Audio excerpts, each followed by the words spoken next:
This evening our talk is on the Noble Eightfold Path. We are at the Chiang Monastery in Carmel, New York, and they tell me that it's November the 26th, 2007. And this evening's talk is on the Majjhima Nikaya, number 117, the Great 40, the Maha Chattarasaka Sutta.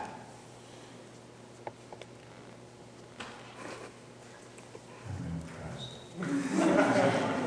She got it the second time. Right. Is it okay?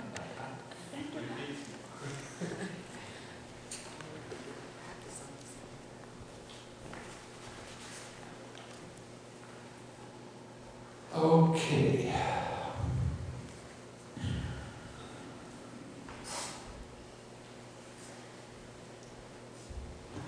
Thus have I heard on one occasion, a blessed one was living in Sawati in Jeta's Grove and in Bindika's Park. There he addressed the monks thus, "Monks, venerable sir," they replied, the blessed one said this, "Monks, I shall teach you the noble right collectedness with its supports and requisites. Listen and attend closely to what I shall say." "Yes, venerable sir," the monks replied, the blessed one said this, "What, monks, is noble right collectedness with its support, its requisites, that is?" Now, what it does is it goes through the Eightfold Path. And do I have to hold it here? Can I hold it here? That's fine. Okay. It works. Okay. Either way.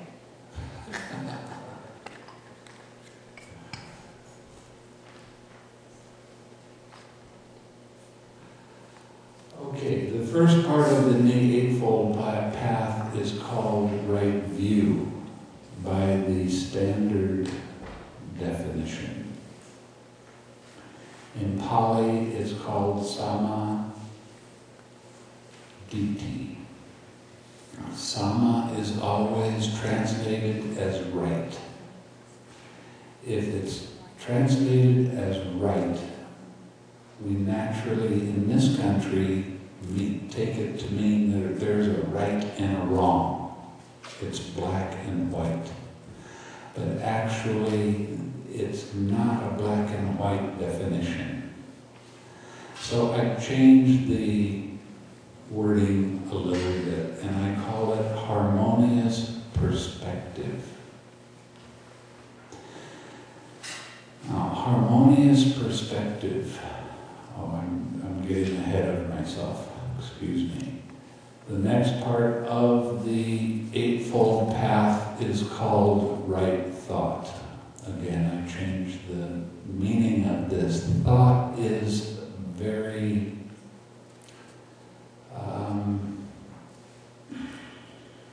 misunderstood word for what the meaning that the Buddha was talking about. Thought is not a good word to use here. So I call it harmonious imaging. Now we'll get into all of these in just a little bit. The next part of the Eightfold Path is called right speech. Again, I changed that and I say that this is harmonious communication. Right speech implies that you have to verbalize to other people. Harmonious communication means that you watch the verbalization in your own mind. Now, the next part of the Eightfold Path, they call it right action. But I call it harmonious movement. And I'll explain that more in just a little while. The next part of the Eightfold Path, they call it right livelihood. I have always been amused, even when I was a layman, at this definition.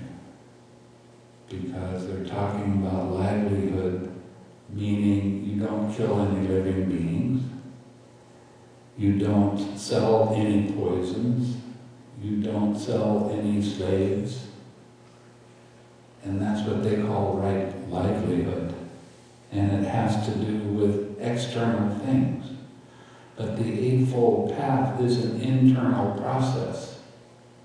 So I changed the definition again, or changed the meaning again to harmonious lifestyle. And again, I'll explain all of these things in just a moment. Right effort is the next part of the Eightfold Path. And I call that harmonious practice. There's 4 parts, and we'll get into that in a little bit. The next part of the Eightfold Path is called Right Mindfulness. Mindfulness is a word that is used often, and some people say it means your mind is full. I'm not kidding, they really do, and I've heard monks say it. But I call it harmonious attention. It makes it a little bit more clear. Now, the last part of this is a very interesting part of the Eightfold Path because it has always been translated as right concentration. In this country, when we talk about concentration, that means that you really focus very hard. You don't let anything distract you. They talk about it in athletics. Look at the concentration on his face. But the word concentration, because we take that to mean extreme one-pointedness of mind, it's something that I don't like to use that word. Although concentration can be the right word for this, but you have to have the definition so that you can really understand it. And it gets confusing, so I don't use the word concentration very often. It's almost like a 4-letter word. What I do is I call it harmonious collectedness. Now, a collected mind is a mind that is still, it's very alert, and calm, peaceful. You can say, well, that's concentration. But because of the difference between what I'm teaching you right now and the one-pointed concentration, it gets too confusing. During the time of the Buddha, now this particular word, right concentration in Pali, is called Samadhi. Samadhi is a word that's been picked up by the Brahmins to mean one-pointed concentration, and they were very good at changing the meaning of words right after the Buddha died. During the time of the Buddha, there were many other Pali words that meant concentration, but he didn't use those words. He made up this word, samadhi, to mean something other than one-pointed concentration. He was describing a mindset that was different, and the difference is watching or letting go of the tension and tightness. One-pointed concentration means that you contract your mind a little bit and you focus very deeply. Samadhi means just the opposite. You relax and observe. So it's a little bit different than the standard definitions. And I got a lot of this from Venerable Punenji. We sat down and discussed this for a long time, and he came up with harmonious, and I thought that was brilliant. Some of the other words, I spent a long time looking in a thesaurus to come up with exactly the right word that implies what we're trying to teach here. Okay.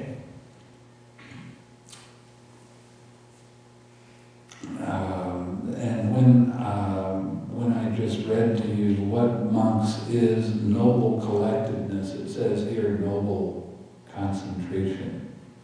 But I changed that to collectedness with its supports and requisites.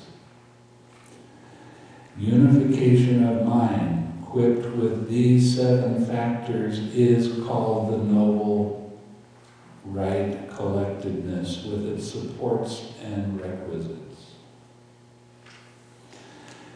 Now we go to the harmonious perspective. Therein, views or perspective, harmonious perspective comes first. And how does harmonious perspective come first? One understands wrong view is wrong view and right view is right view. That's right under right view. What? You're giving me a definition using the words that we want to find out what you're talking about. What this is actually saying is, when something arises, there is a feeling that arises, there's contact, there's feeling, then there's craving, tension and tightness. The craving is, I am that, or I like that, or I don't like that.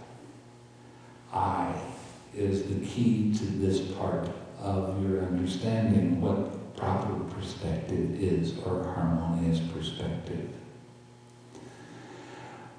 Right after that craving, clinging arises. That's your thoughts, your opinions, your ideas, your concepts about why you like or dislike that feeling. It's the story. Everybody knows about the story when something comes up, right? How your mind takes off and starts thinking this and that, putting deep meaning and real oomph into your attachment. And the attachment is, this is mine personally. These thoughts are mine, these feelings are mine. This is who I am. I'm sad. I'm angry. I'm fearful. I'm depressed.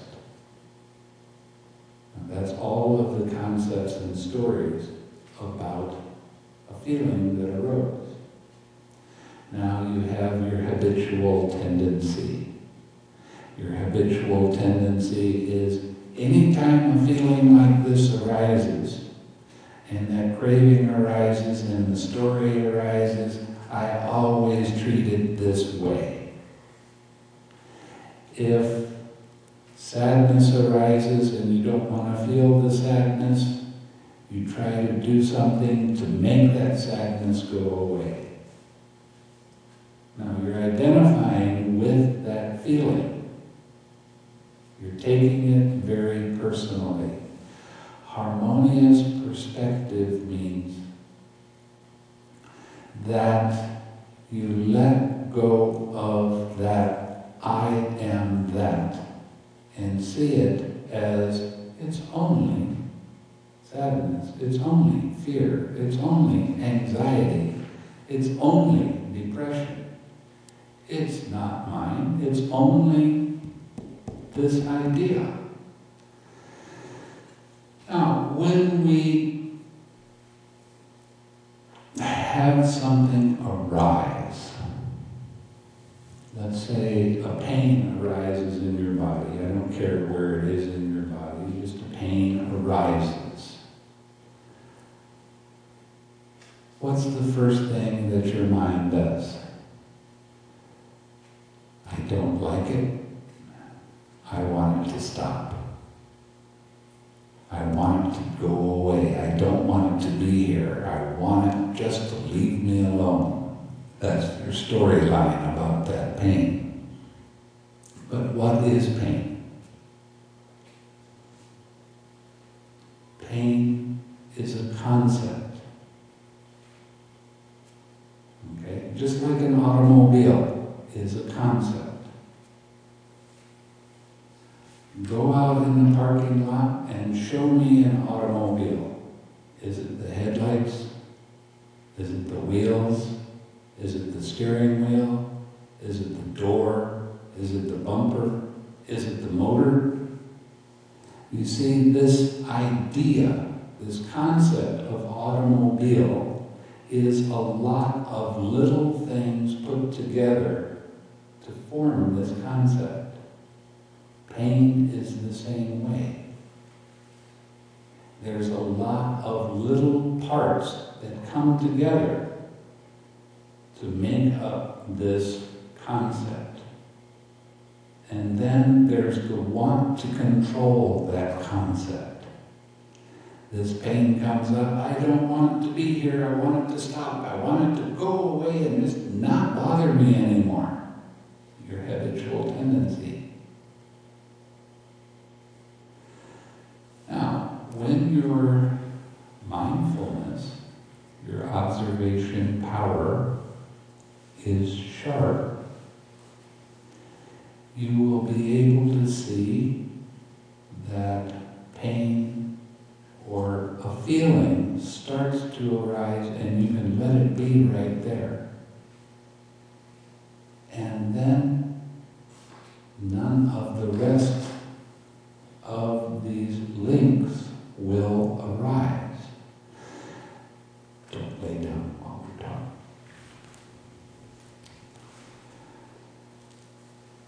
You can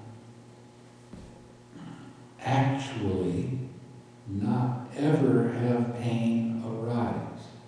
You cannot ever, let me take that back. Feeling will arise by itself, but there doesn't have to be any craving. I like it or I don't like it. It can still be a painful feeling. Now, for instance, the Buddha was an arahat. A lot of people say that he never experienced anything except being bliss. But in the suttas, it talks about when he got older, he had pain in his back. It didn't make his mind shake. He didn't have any craving. But he realized that there were times that he had to rest his back so he could continue. So he would tell someone else to go on with the Dhamma talk while he laid down. Now, there's certain formulas that are put into the text. When you're talking about the jhanas, each one of these jhanas has the same formula all the way through the text. There's a formula for when the Buddha told somebody that I need to rest my back. And it says that he laid down on his right side in the lion's posture, putting one foot over the other. And then it says, and this is where it's wrong, it says, then he determined in his mind when he was going to wake up, and then he went to sleep. But they don't say he slept, they just say he just determined when he was going to arise. Well, actually, he wasn't sleeping. He was listening to the Dhamma talk. He just needed to relieve that sensation. So painful feeling can arise, but depending on your perspective, whether it hurts or not.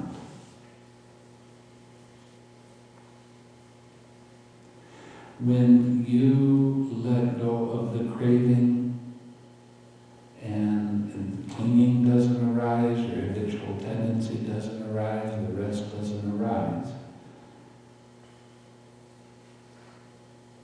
Your mind, every time you let go of craving, whenever you're doing it, your mind is starting to gain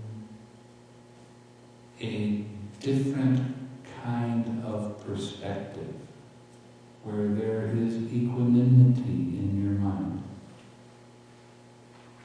And that means when a sensation arises in your body, you know it's there, you allow it to be there, and it's okay. There's no trying to run away from it. Now, in this retreat, it appears that a lot of my instructions for the meditation has not been followed very closely. And as a result, it's kind of disappointing to me to see how slow your progress is in meditation. This morning, there was an awful lot of people that were moving around. They weren't sitting still. I got an itch. Oh, I can't stand this feeling. I have to get up and move. There's no real practice of harmonious perspective occurring when you give in to these kind of sensations. What's really happening? This itch that arose, that's me, that's mine. I don't like it. I have to scratch it to make it go away. I. Where are you? Last night you heard in the discourse, you're not in any of the six sense doors, are you? So what is it that's actually occurring? You're taking a feeling, making it yours personally, and then trying to control it. To make it be the way you want it to be. And that leads directly to more suffering. You're not learning how mind's attention works when you give in to these kind of feelings. Yeah, but it hurts. Okay. So what? Well, I don't like it. Okay. So what? Did you sit there and say, you know, I haven't had this painful feeling arise in a long time. It's about time for it to come up. Did you say that? Not hardly. Nobody's going to say anything like that. But what do you do with it? I've got to control it. It's mine and I'm gonna make it be the way I want it to be. You hear something wrong in there? You hear all that identification? Now, this is a false idea. This is what the sutta part of the sutta that I just read is wrong view. It's your wrong perspective. It's taking things personally and trying to control them like they were yours. But the truth is, it's not yours. You didn't ask it to come. You can't make it go away. You can run away from it. You can change it for a little period of time, but it always comes back. What do you learn by giving in to these kind of mental states? Not much. You need to be able to see how mind's attention moves. That's the whole point of the meditation. How does this work? Change your perspective from I am that to it's only that. Now how do you do it? When I gave you the instructions in meditation how many days ago I said, when a sensation arises, the first thing you'll notice is you start thinking about it. Now, what are you actually trying to do? You're trying to control a feeling with your thoughts. And it doesn't work. Not at all. Not even close. The more you think about a feeling, the bigger and more intense that feeling becomes. So thinking about it doesn't work. It's not only while you're sitting. This is an all-the-time thing. Anytime a painful feeling arises and you try to think it away, it gets overpowering. It turns into an emergency. It turns into this huge mountain that you can't see any way around. So what are the instructions? Let go of the thoughts about it. And relax. Now, you see that that sensation is there and you have a tight mental fist around it. You don't want it there. That's aversion. But the truth is, when a sensation arises, it's there. That's the truth. Anytime you try to fight with the truth, anytime you try to change the truth, anytime you try to control the truth, anytime you try to make the truth be the way you want it to be, that is the cause of suffering. So what do? This painful sensation is there. Okay, let it be there by itself. Don't feed it. Remember I was talking about nutriment. That means keeping your attention on that sensation and trying to control that sensation. Now the truth is that sensation is there. Allow it to be there. Now relax, let go of the craving. Now smile, now come back to your object of meditation. But that pain doesn't go away. You're not doing it to control the pain. You're doing it to learn how your attention moves. What happens first? What happens after that? What happens after that? That pain can stay. It doesn't matter. Or it can go away. That doesn't matter. What matters is what you do in the present moment with what arises. If you fight it, if you try to control it, if you try to make it be the way you want to be, you're going to look at a lot of dissatisfaction, dislike, and suffering. Yeah?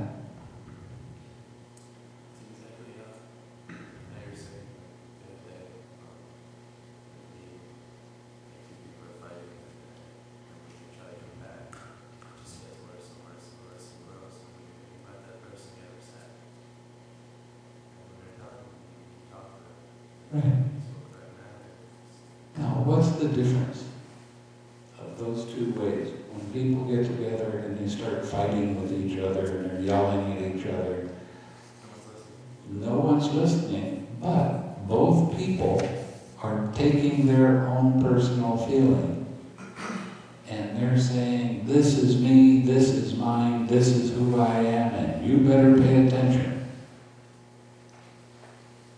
But when you allow the space for a person that is mad to be mad by themselves, what kind of perspective are you developing at that time?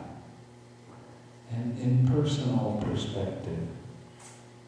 You're seeing that their anger is their anger, and it's okay for them to have it, and you can love them anyway. Now, what happens to the fight? Takes two to fight. Takes two to tango, right? If there's only one fighting, then that fight disappears. And when it disappears, then you can talk with them about what the real problem is. And it's surprising how different it is than what they're talking about. Yes? I noticed that when I stay with the object and my mind becomes deeper, then I get a heightened awareness of the tensions and tightnesses in my body. Mm-hmm. And at that time, I usually get stuck because I want to relax them. And I get carried away by trying to relax these tensions. What's the point? What you're trying to do is trying to control and make them be a particular way. Yeah, And you can't use this as a stick. The whole point is learning how to allow, not to control. So you relax and the tension doesn't go away. So what? Smile, come back to your object of meditation. Your mind will get pulled back to it again. That's up to you. I mean, that's the way it's going to work for a little while. As you do that over and over again, then that's the tightness and tension will fade away by itself. But you can't do it just one time and say, well, this don't work. It does work. It doesn't work on your time frame.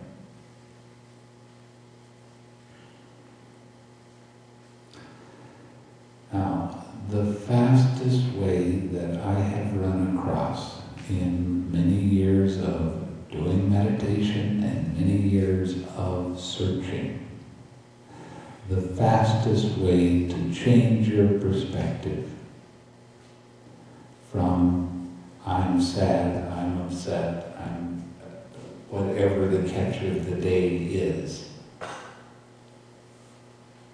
to it's only that, the fastest way to let go of that painful perspective and see the impersonal perspective is to laugh. Well, I tried to laugh one time and it didn't work. No. It works, but it has to be a real laugh. Not just one to try to control. See, that's where you get caught. You want to control, you want to make things be the way you want them to be, when you want them to be that way. And when that doesn't match reality, look at the pain you cause yourself because of that. So, what do we have to do? We have to laugh at how much we're trying so hard to make this be the way we want it to be. And when you laugh with that, and it has to be a sincere laugh, all of a sudden, it's not my pain, my sadness, my anger. It's only this pain, this sadness, this anger. What's that? Let it go. Yes?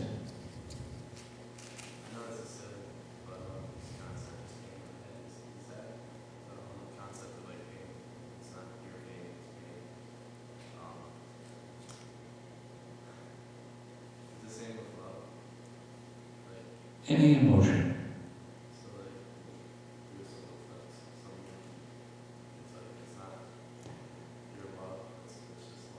Yes?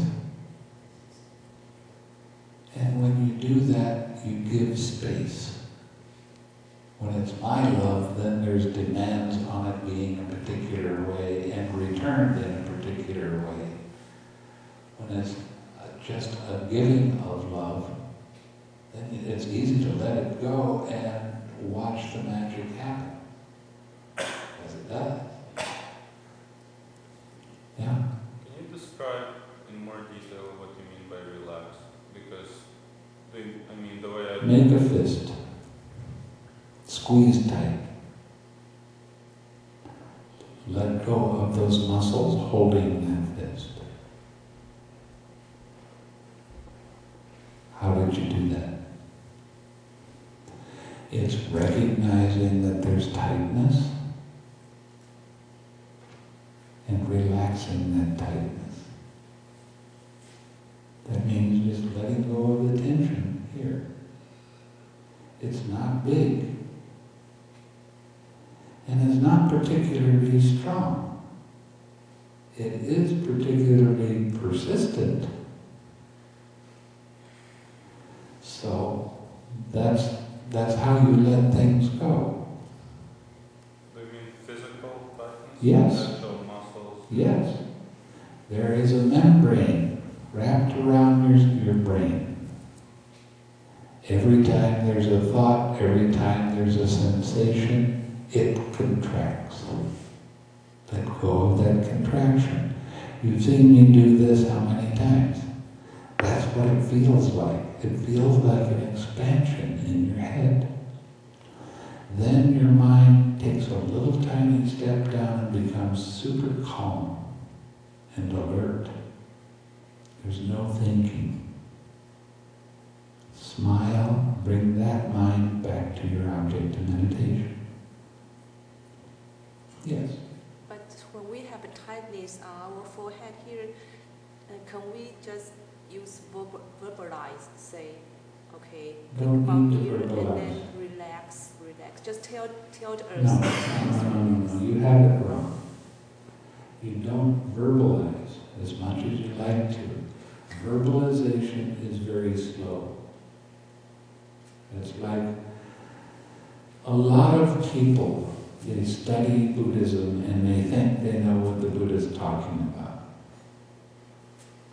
And then they start practicing meditation and finding out everything that I learned, if I try to think and bring up this instance from this book, it takes a long time. But when you see it and you give 6 R's to things, you can read about the 6 R's, but until you do it and experience it, you don't know the 6 R's.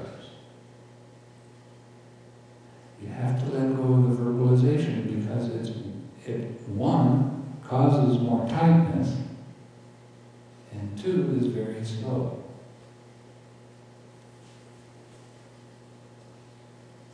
Can you say more concrete, like, okay, it's easy, to loosen up our fist, but here It's like easy to do this too, very easy. It's recognizing that it's there and letting it go. No tension.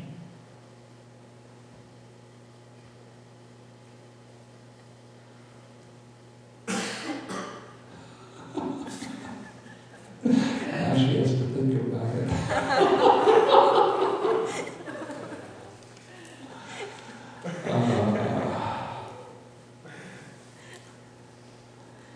So developing your sense of humor is absolutely essential for spiritual progress.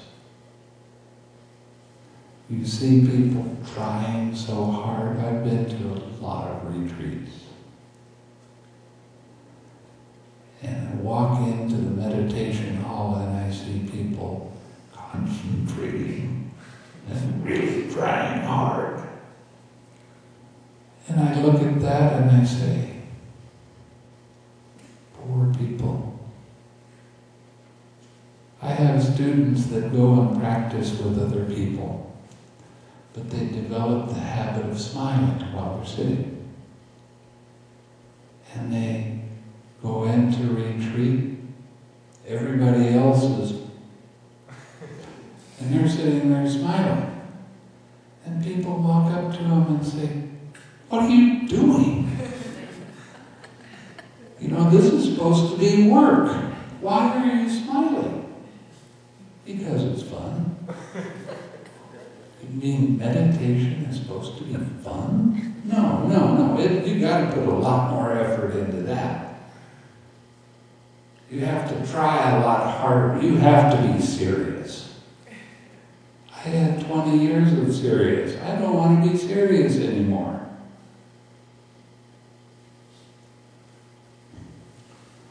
Look at how your mind feels when you laugh.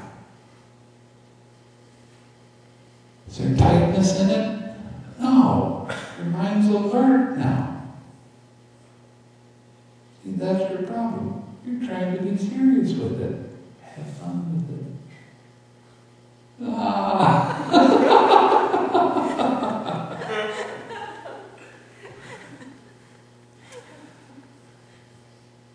Yes, you have to have fun if you're going to progress. But I'd rather be tight. I want it. I'm comfortable with it. That's the thing with this kind of meditation, is the lighter your mind becomes, the more alert your mind becomes, the more your perspective changes. So somebody comes up to you and they say some nasty things, you look at them and you go, "Okay, your opinion, I don't care." Where before you practice this, you take their anger, make it your anger, and now you're at war. Now we're going to be giving you another handout. No fighting, no war. This is a poem that I wrote, when was that? I think it was around 1990. It shows you exactly what the meditation is and does.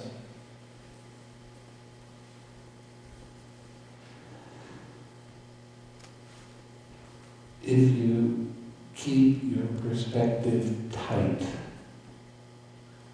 I am that and I'm going to make it be the way I want it to be, you can look forward to a lot more suffering. A lot more pain, a lot more dissatisfaction in your life. It's your choice. You can do that.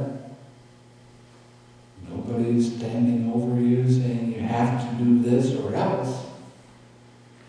You make the decision yourself. If you make the decision to try this and to have an uplifted mind,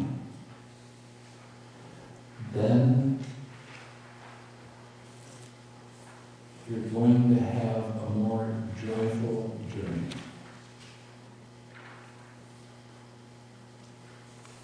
Now, let's say you're going along and you're practicing this and everything is wonderful and you're happy. And then something happens. And it's really a major catastrophe in your life. Somebody dies that you're very close to. Unexpectedly, they just drop over dead. Now what happens in your mind? Well, that's a painful feeling. And there's definitely, I don't like that. And there's a lot of thoughts about why you don't like it and how sad you are and how you miss the person they're not around anymore. And there can be some anger and there can be some sadness and dissatisfaction all over the place. This is called grief. It's only natural that this sort of thing happens. What you do with that when it arises dictates how much you suffer.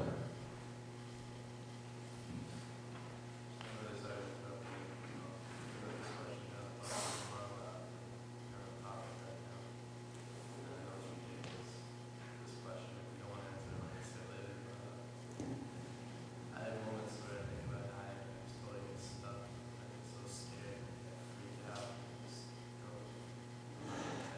See, that's why this is called practice.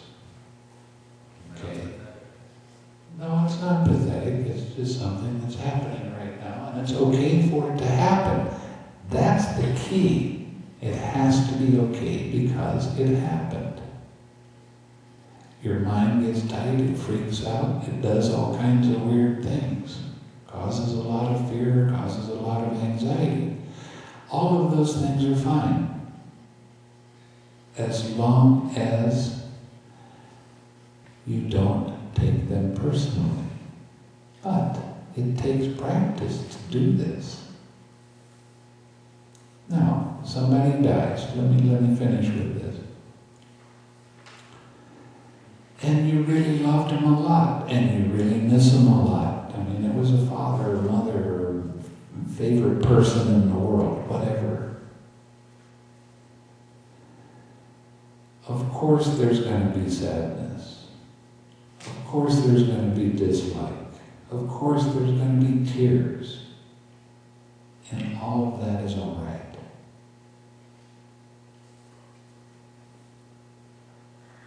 Now, I used to work with people in the hospice where I was with somebody that had major problems and they died.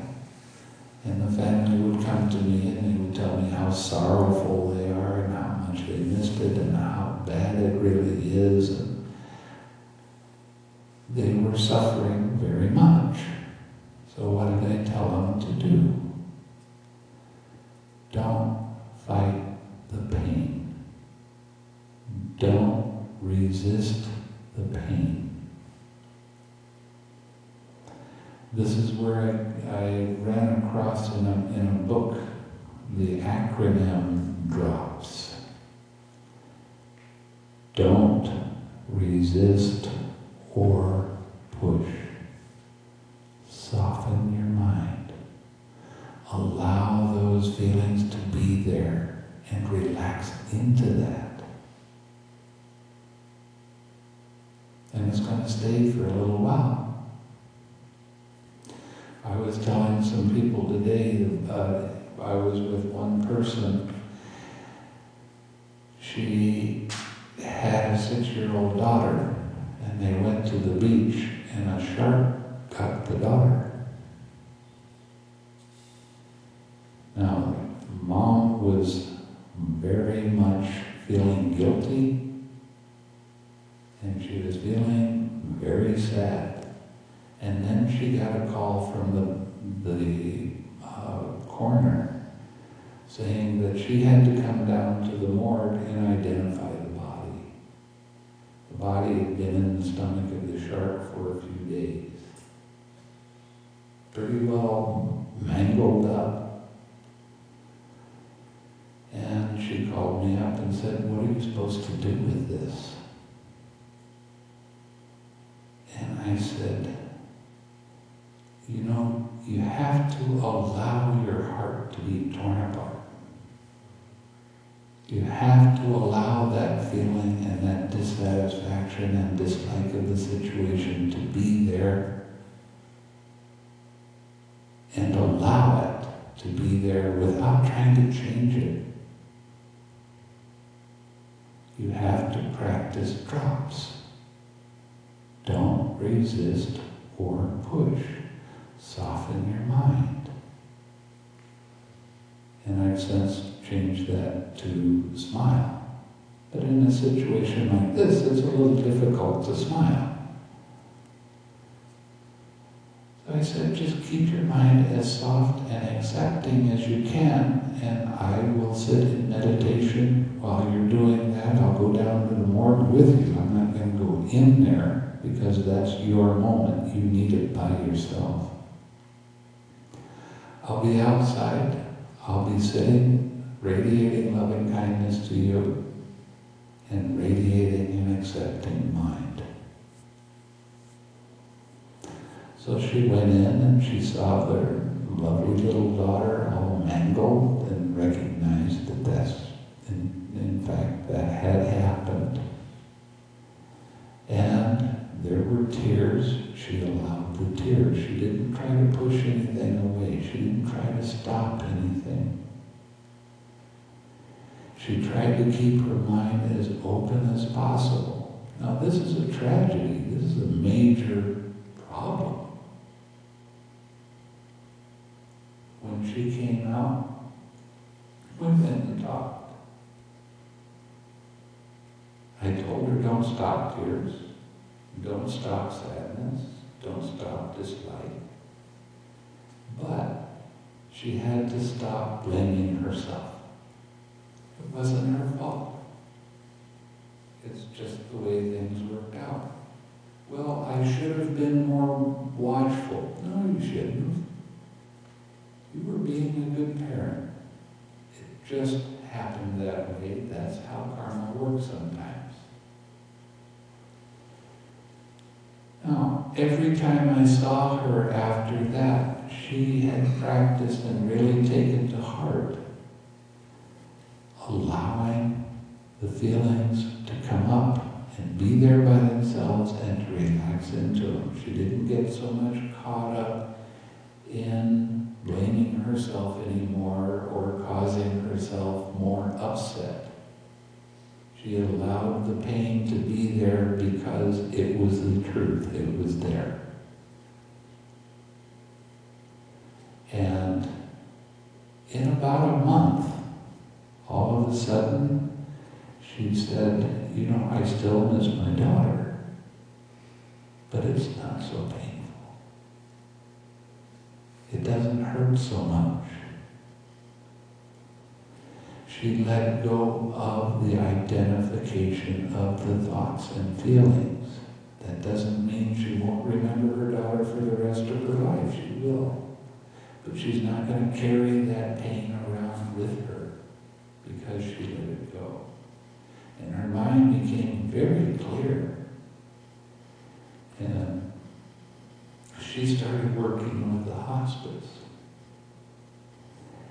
And she was great because she went through the fire.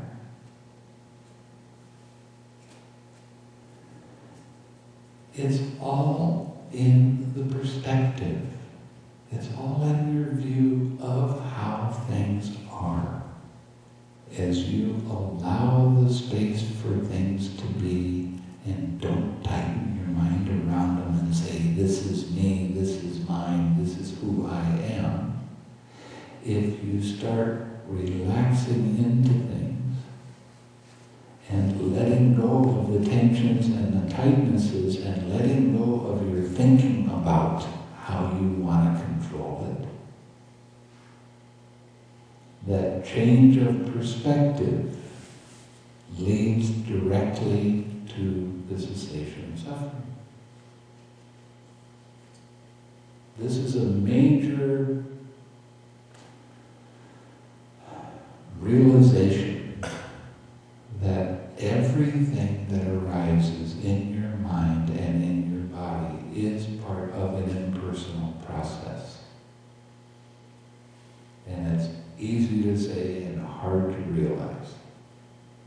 Why is it hard? Because we have our opinions and our concepts and our views. And we don't like to have them disturbed. And because we don't like to have them disturbed, we keep having more and more suffering. And life becomes a real hassle. And it doesn't have to be.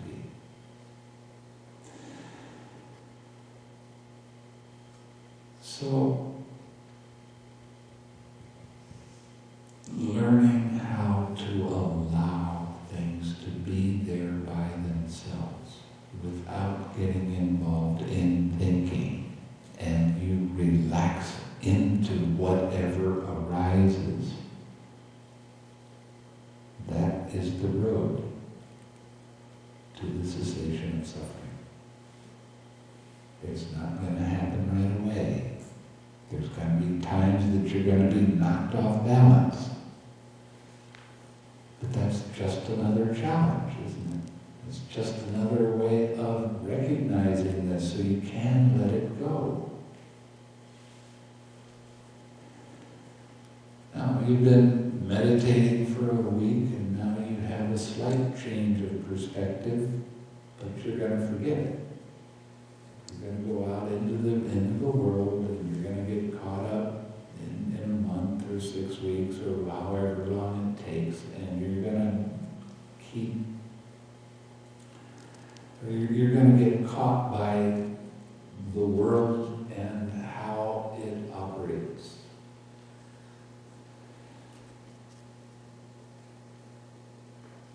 If you keep your practice going, just 30 minutes or 45 minutes a day, if you keep your practice going, when this upset occurs, you'll start to notice that it doesn't last for as long. And it's not as severe. Now, with somebody that doesn't do any meditation, their life is full of roller coasters. I like this, I don't like that. I like this, I don't like that. I like this, I don't like that. As you begin to learn how to change your perspective, it's not the high highs and it's not the low lows. Before long, it's just like little waves that come through. This is called gaining perspective, and it's also called gaining equanimity. Now, this is real important stuff for your own happiness. I used to work in jails, prisons, medium security and high security, where these men had been locked away for many, many years. And occasionally, when I came in, I started talking to them about loving kindness and how not to get angry just because somebody does something you don't like. And they started taking it to heart. This one guy, he was pretty tough. After being there about a month, he walks in and he's beaming. He's a great big smile on his face, and he says, "You know, the man came into my cell, and for no reason at all, he just started breaking everything and throwing everything outside. And always before, when that happened, I always got in a fight with him, and I'd be thrown in the hole for a month." He said, "This time it happened. And I stood there and I watched him do it. And I didn't say anything. And I didn't do anything. And then when he saw that he wasn't getting a reaction, he got disappointed and walked out. And this prisoner said, 'Have a good day. Thanks for that.' And I said, 'And how does your mind feel when you do that?' He said, 'Oh, I feel great.' Because it really confused the guards.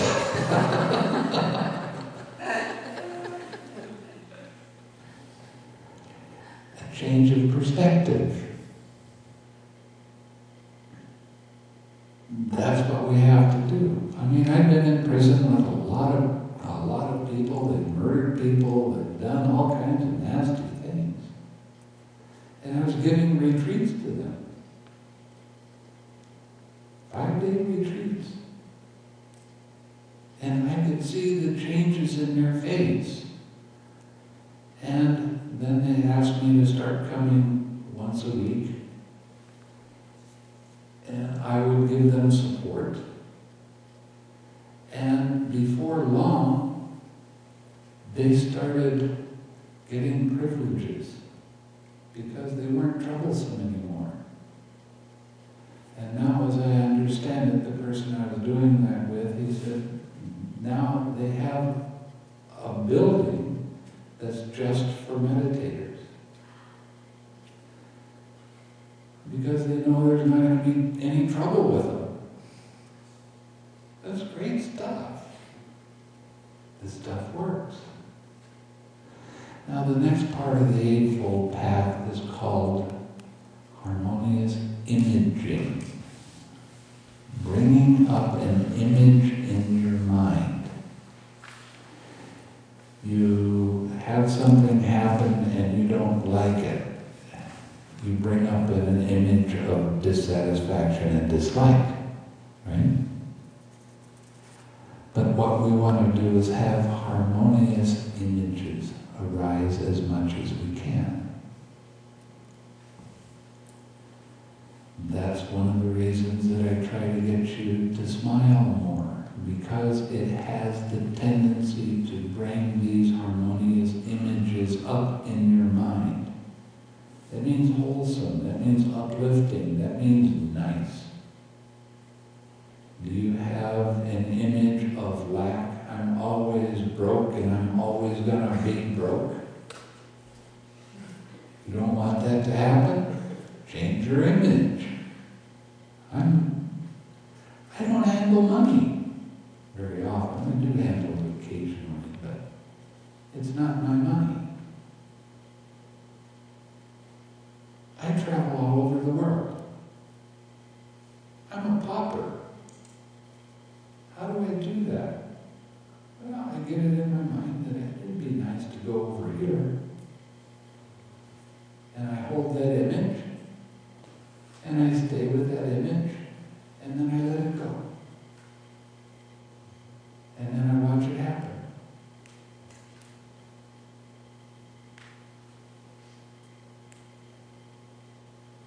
I mean, I have been all over the world. I've been to Asia 5 or 6 times, 7 times, 8 times. Who counts? Who cares? When I'm there, I'm there. When I'm not, I'm not.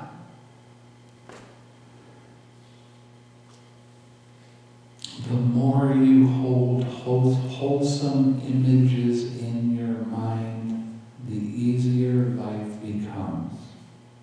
And you hold an image in your mind of having this relaxed mind, this open mind, this peaceful mind.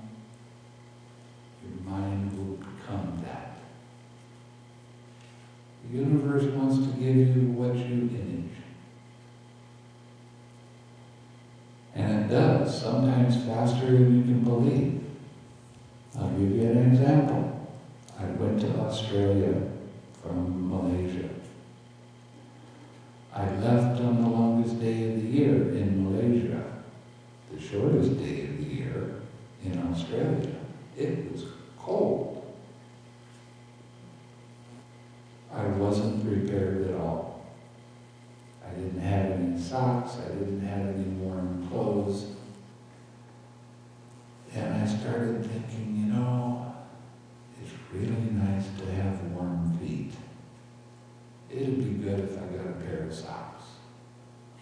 And I held that image, and within a week, I had a dozen pair of socks. And I'm giving them away, you know, I don't need any more. Thank you. That's enough. Stop.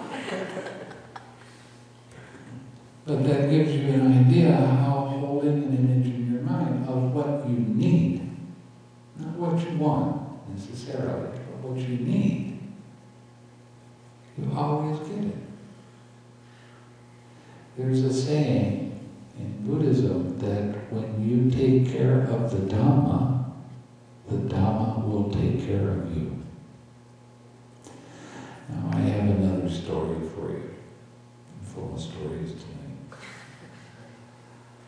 When I was a layman, I had lived in Maui for 2 years, and I came back to the mainland, to California, because I wanted to be with people as they were dying. I wanted to see what it was like. My mother ran a nursing home. So I told her I wanted to work at the nursing home. She gave me $100 a week. During this time, I started helping to create a hospice in the area. I was teaching meditation in a town that was 30 miles away, and I had no vehicle at all.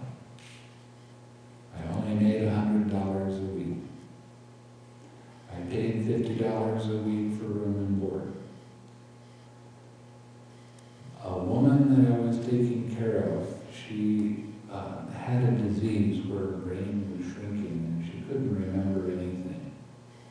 And I started researching that, and I found out that sometimes acupuncture can turn that around. So I went to the family and I said, I want to take her to get some acupuncture, just to see what happens. And they said, fine, you can take her to the acupuncturist, but we're not going to pay for it. And I said, I don't care. It was $35 a week. So I was getting $50 a week room and board, $35 a week for that. I was giving $10 a week to a monastery, and I was giving $10 a week to my mother. And that's $105. And I only made $100. I assure you, that's all I made. And I had a magic pocket because I was doing things to help other people.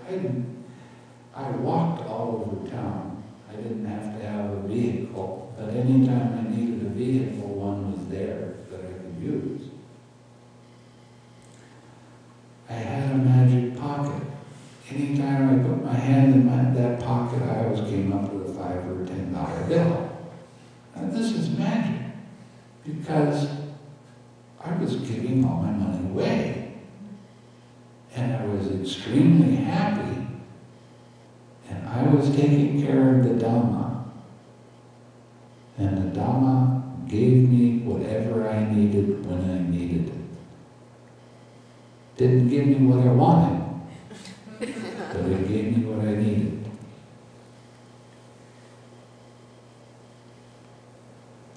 So when you start holding images in your mind of happiness, and you start practicing helping other people, you start loving them, holding images of kindness towards everybody that you see. Stand back and watch the miracles happen. It's phenomenal. Now, people ask me whether loving kindness really works or not. I used to go to the hospital very often. People would ask me to go, this relative is dying, that relative is really sick. So I went to see this man. He just had a stroke or a heart attack, something like that. He was in a coma. And because I worked at the nursing home and had been with people that were in comas, I understood that they can hear you, but they can't necessarily respond to you. And if you put your hand on their forehead or put your hand on their heart, and you talk to them mentally, you can get answers. Like, what can I do to help you be happy? Well, I want to talk to him. I want my wife to come. Okay, so I would arrange for the wife to come. Whatever that request was, I would try to do it. As I was walking out of the hospital, this man came up and he said, my mother just had surgery on her stomach for cancer. She's still in the recovery room. Can you come and see what you can do for her? So I walked in and I had a student with me. And I said, okay, what we're going to do here, she's sedated. She can't hear anything. She just knocked out. So what we're going to do is just stand here and radiate some loving kindness to her. She had oxygen mask that was clear over her. And after about 10 minutes, I'm closing my eyes, I'm radiating loving kindness, and I'm really feeling happy and wishing that for her. My student said, wow, look at that. And I thought, this is unusual, so I opened up my eyes and I looked at this big lady that was sedated, and she was smiling. Now that's a miracle. That's amazing stuff. Does loving kindness work? You bet it does. Do you have to be near that person to send them loving kindness? No. My teacher, right after I ordained, had a stroke. He was in the hospital and I heard about it, so I started sending him loving kindness. A couple of weeks later, I get a letter from him thanking me for sending him loving kindness. Amazing stuff. Can you do that? Yeah. Am I something special? No. Anybody can do that. It takes practice. And I'm kind of a fanatic when it comes to practice, where I was when I was in Asia. I mean, I did do a 2-year retreat. Didn't talk to anybody. Didn't know what happened in the world. I get out of the retreat, I go to Thailand and find out that Russia fell. And I had no idea. There's no more USSR. Wow! I'm a historian. I'm supposed to know all of this stuff. And then I started thinking, and how does this change my life? Doesn't. Not in the least bit. So what's the big deal? Okay.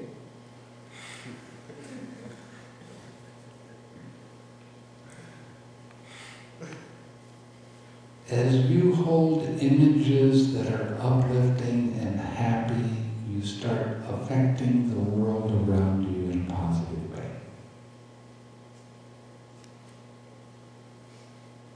And it takes practice. That's what this is all about. Now the next part of the Eightfold Path is called Harmonious Communication. They call it right speech. Now in this particular text, it talks about right speech, right action, right livelihood. These are part of morality. So we don't really have to pay much attention to them. So what they're in essence saying is, let's practice the fivefold path.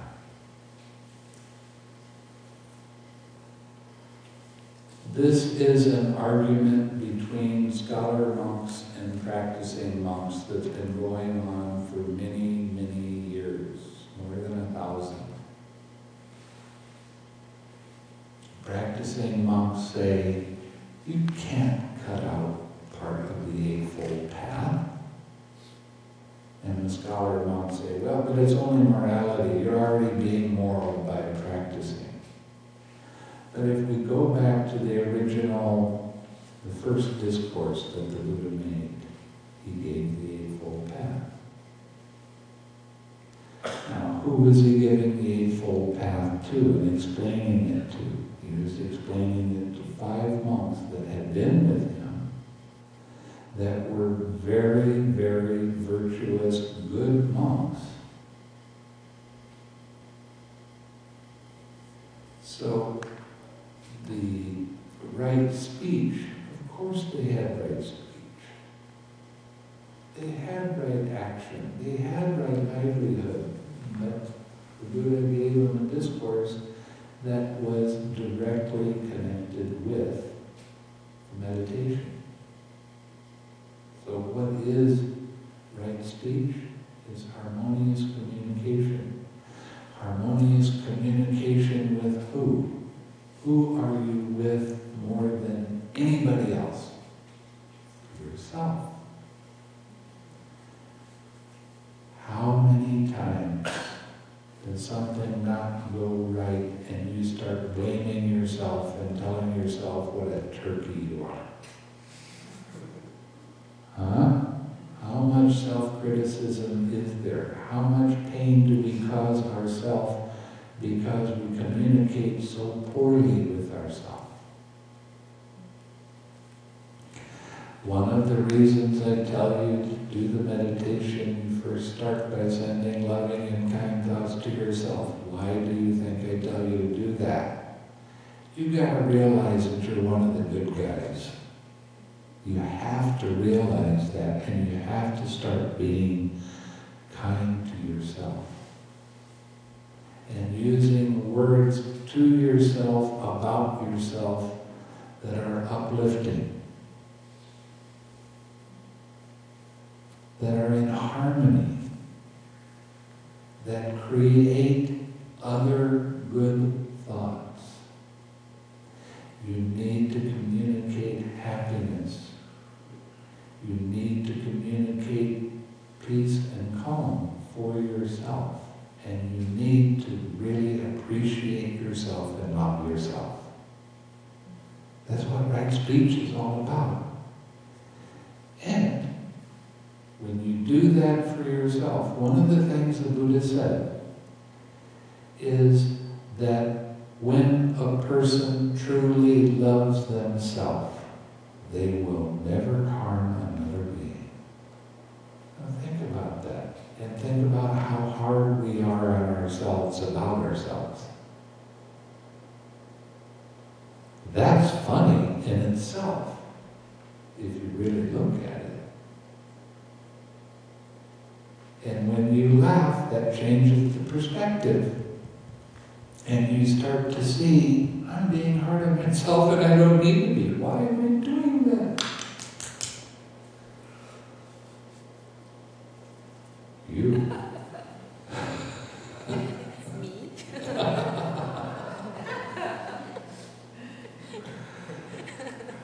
It's fun. Yeah, fun. Your idea of fun and my idea of fun are not the same. I guarantee that. So then we can come along to harmonious action. Now, harmonious action is always defined in the suttas as being a person that doesn't steal, doesn't have wrong sexual, has no wrong sexual activity. So we have to be wondering what really is wrong action, or what is really right action. So I call it harmonious movement. Now this directly relates with your practice. Don't jerk your mind around from one thing to another because it's not doing what you think it should be doing. Harmonious movement means doing it while you're in harmony with your practice. Don't do it too fast. Don't do it too slow. Do it in the middle way. Gently, kindly. We have to learn how to let go of control and watch the movements of mind's attention and be in harmony with that without trying to make it be something else.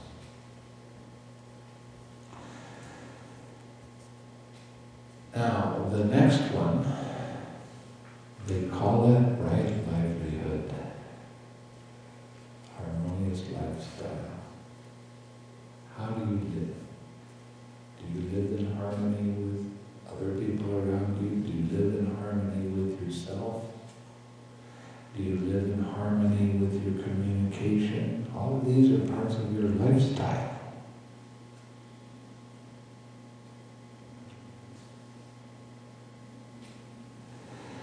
It's watching how mind's attention works with your daily activities.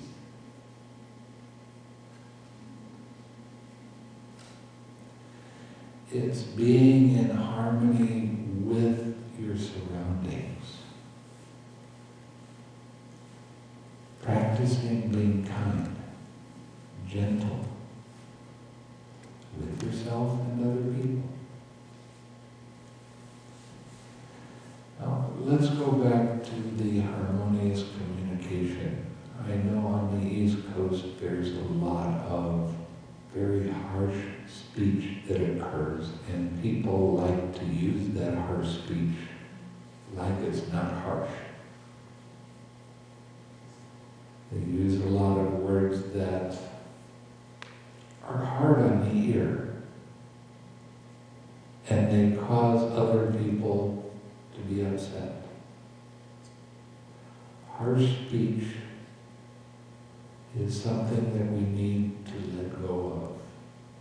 Say things that bring harmony.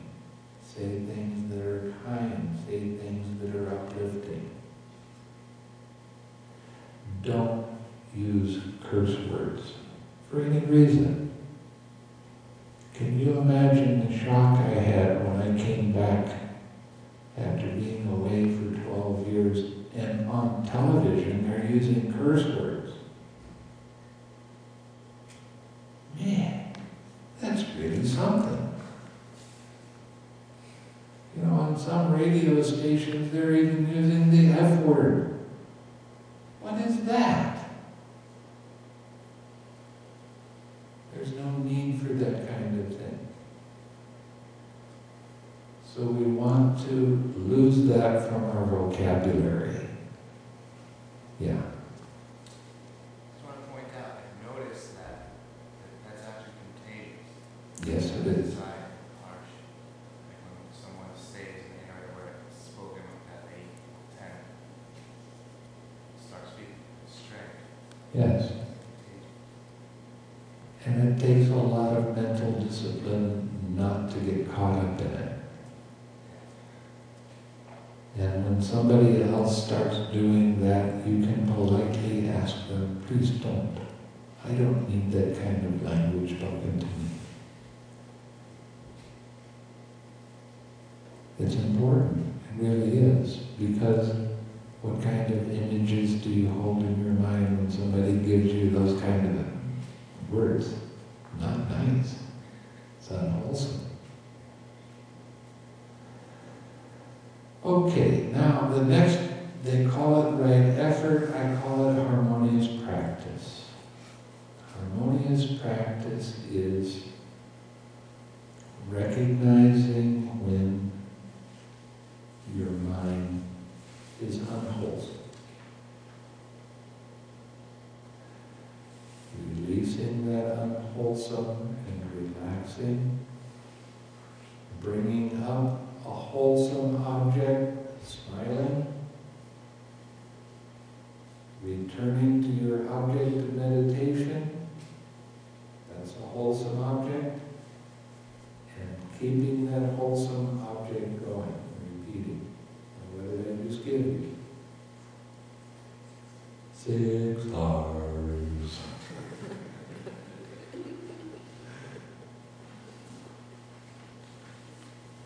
Right effort, harmonious practice, is something that needs to be practiced all the time.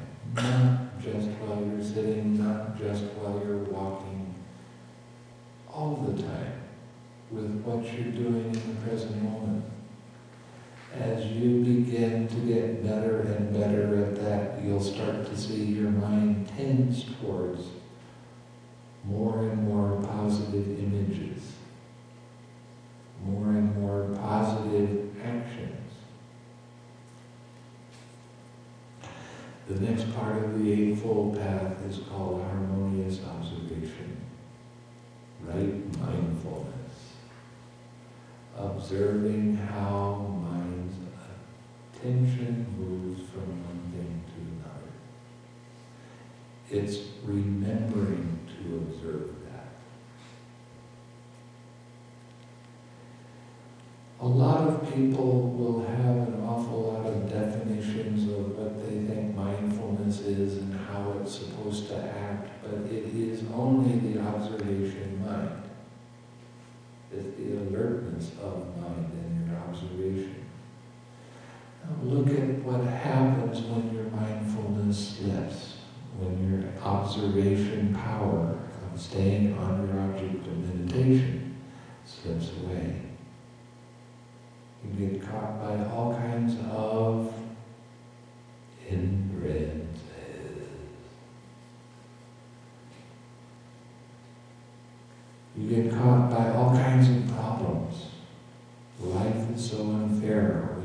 hindrances arise.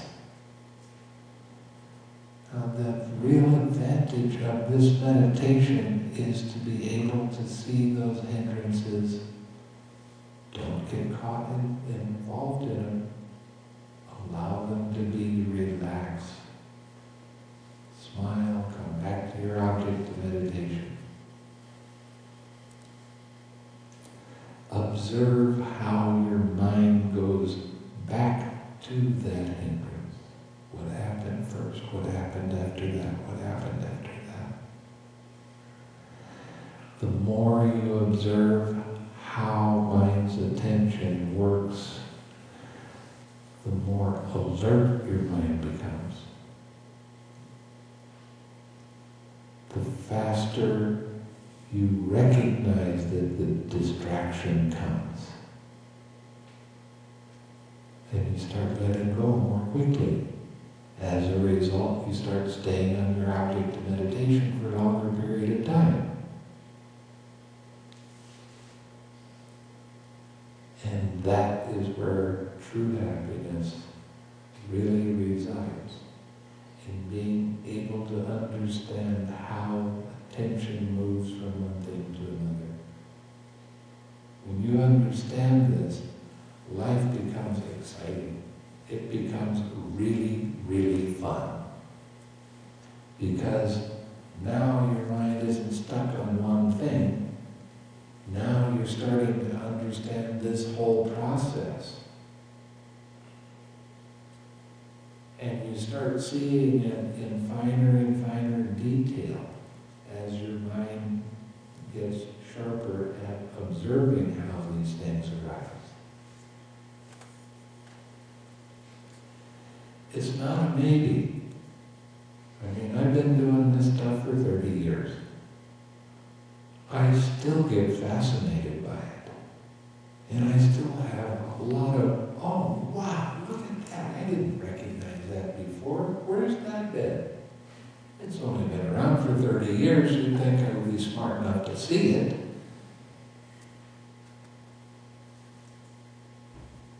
So your observation power is very, very necessary. And the last part of the Eightfold Path is Samadhi.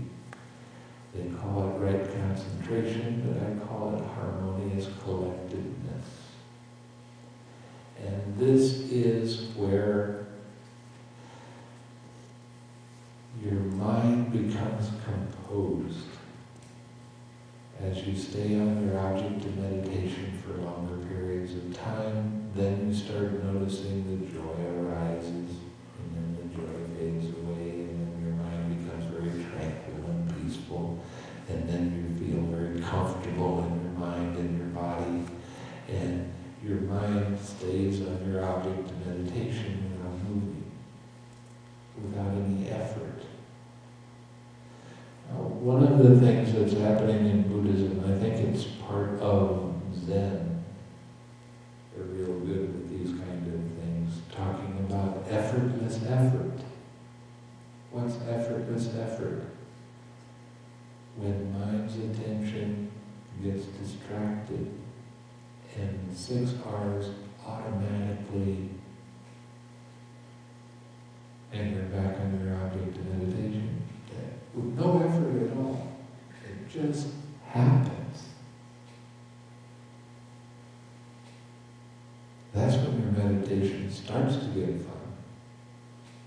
And as you go deeper into meditation, when you stay on your object of meditation for longer, you start noticing weird little things about, it's almost like you can feel your mind starting to move and starting to wobble away and get distracted. And you start catching it when it's wobbling. And you relax right then. And then you start to see when it first starts moving a little bit. And this gets exciting. This gets really to be fun because it's a challenge. But as you do that and you relax, you go, wow, isn't that something? And your mind stays on your object of meditation longer. There's still going to be times when it flips away. But those are a necessary part of the practice. Hindrances are not the enemy to fight with, ever. They're your best friend. They are your teacher. There's a Tibetan story about this guy who went up into the mountains. He found a cave. He started meditating, and one day he was making some tea. And all of a sudden, there's these ogres that come flying into his cave, and they're yelling at the top of their lungs, and they're causing his ears to hurt, and they smelled real bad, and they had skulls on their belts, and it was like rotting flesh on the skull. They were really disgusting. And the monk, very calmly, looks up from his making the tea, and he said, I've got some friends. Come on, sit down, have a cup of tea, let's talk. And the ogre said, well, aren't you afraid of me? And the monk said, no, I'm not afraid at all. Anytime you hindrance guys come around, I welcome you. And I just sit down and have a cup of tea with me. Not something to fight, not something to be afraid of. I enjoy when the hindrances come. I'm alive when I see them. Where's my attachment? Right there in the middle of that hindrance. Whose attachment is it? Mine, for right now. But when I start relaxing into it and allowing the space for that hindrance to be without trying to control it or make it be something different, when that hindrance goes away, candy. That's when it gets real sweet.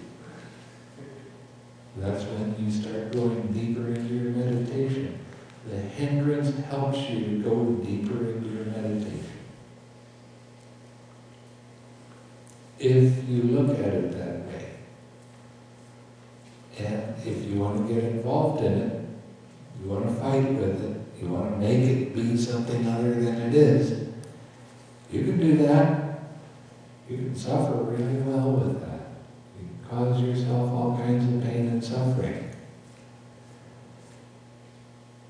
As I tell you to laugh and smile into these things, I'm telling you that this is the key to going deeper into your practice. Do you know what to look for in your daily life for whether you're progressing spiritually or not? It's your sense of humor. You stop laughing at things, you start laughing with things.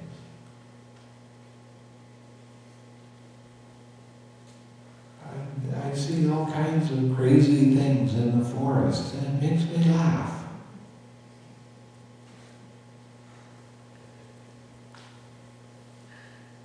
I'm not laughing at anything.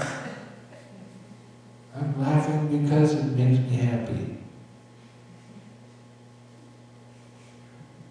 And it makes your body feel good when you laugh.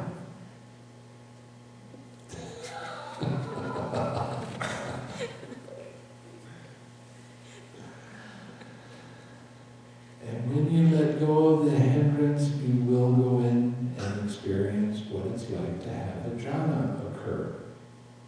Every time you let go of a hindrance, there's a feeling of relief. And then you go into the jhana for a period of time, and then another hindrance comes up when your mindfulness weakens a little bit, and then you go to start over again. As you do it more and more, it gets easier and easier to recognize, and you don't get caught for as long a period of time. I tell people that are depressed, exactly how depression arises. You don't have to be depressed if you don't want to be. How does it arise? A feeling arises, it's painful. Craving arises, clinging arises, habitual tendency arises. Let it go. It's only a feeling. See, that's the different perspective. This is the Eightfold Path. The 6 R's, when you practice them, you're practicing the Eightfold Path at that time. When you smile and laugh, you are practicing the entire Eightfold Path at that time.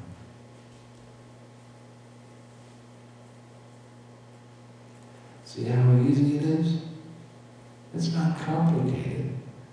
You can read a lot of books about the Eightfold Path and you can gain all of this knowledge, but it's not practical. It's theoretical. I'm giving you the practical, easiest way that I've ever found that leads to a happy life. You can use this in every situation. You can 6R anything that happens. If you try too hard and you try to control things, then they say, no, the 6Rs don't work with this one. No, it works with everything. We've got to change our perspective a little bit. We start having fun. Start smiling into things. Start laughing with things. Well, that girl that she got eaten by a shark and her mother, she had a lot of pain. How is she supposed to laugh? Go see her now. She's one of the happiest people I've ever seen. Does she still think of her daughter occasionally? Yes. With love.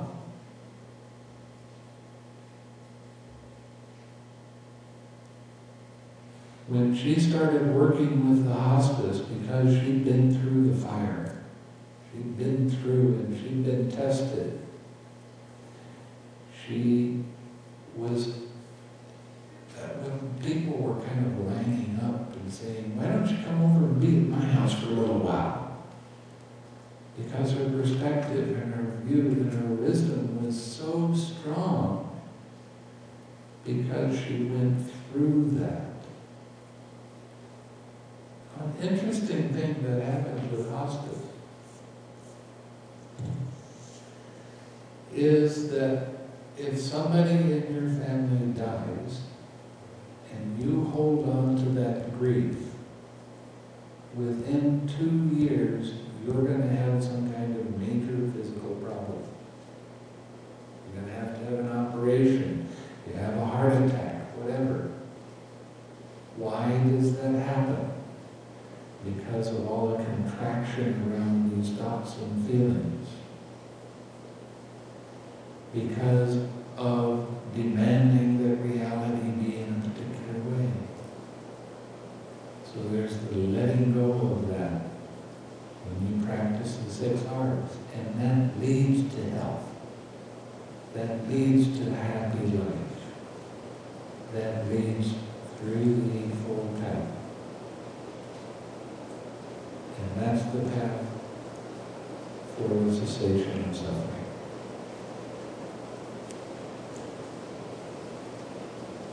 Okay, anybody have any questions? Got all the questions out.